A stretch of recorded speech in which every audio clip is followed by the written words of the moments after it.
喺2026年4月29號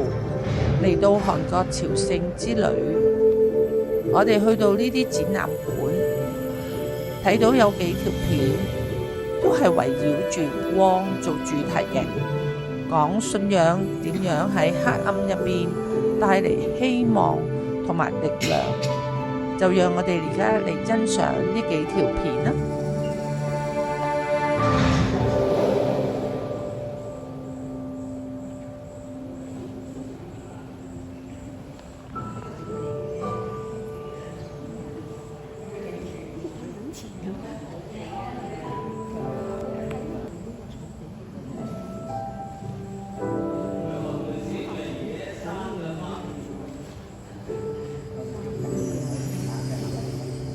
Hills of the Light 係講述一個人喺山坡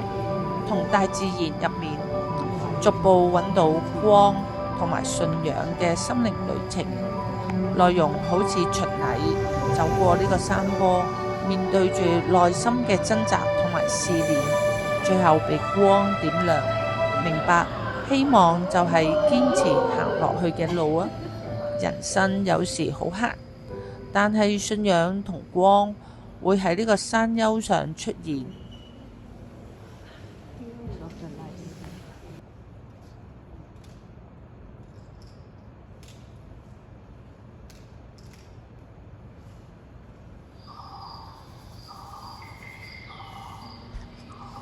Hymns of the Light 內容係講森林入邊有好多發光嘅生物，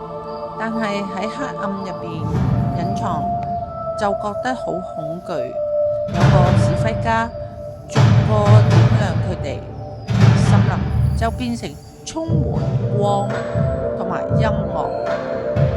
目的係想俾我哋啲遊客明白，人生有時好黑，但如果你願意做自己生命嘅指揮家，去發現同埋點亮隱藏嘅美麗，黑暗就會走啦。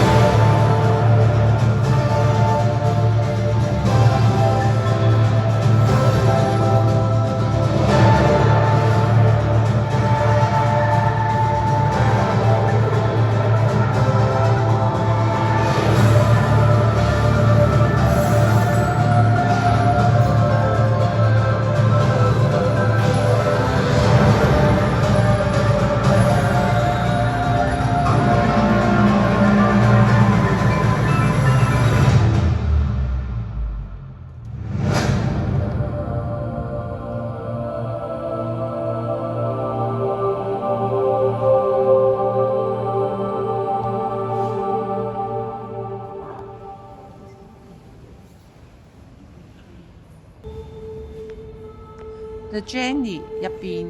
講係一個人喺黑暗同恐懼入邊，逐步揾到光同希望嘅心靈旅程。內容好似一個巡禮者或者一個年輕人走過呢個山丘、森林同埋試煉，遇到內心嘅掙扎同信仰嘅考驗，最後被光點亮咗。明白信仰係人生嘅旅途，人生有時好黑，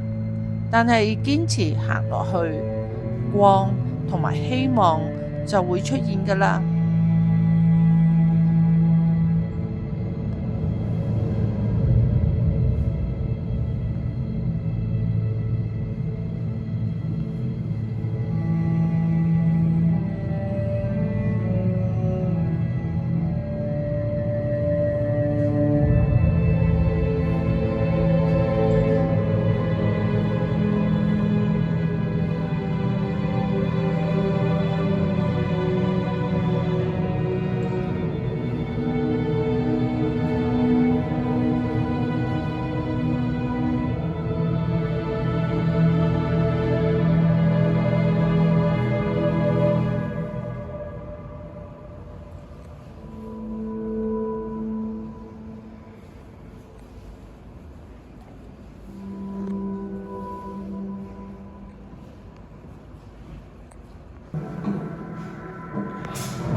Let There Be Light 係講述一個無神論經歷過車禍同埋瀕臨死亡嘅體驗。佢呢見到自己已故嘅兒子啦，同上帝嘅光之後，由呢個無神論呢轉佢信為基督教。佢之後發起 Let There Be Light 嘅運動，呼籲大家用手機嘅燈光照向天空，將上帝嘅光同埋愛呢傳遍世界。即使人生好黑，信仰同埋光仍然呢可以出現改變一切㗎。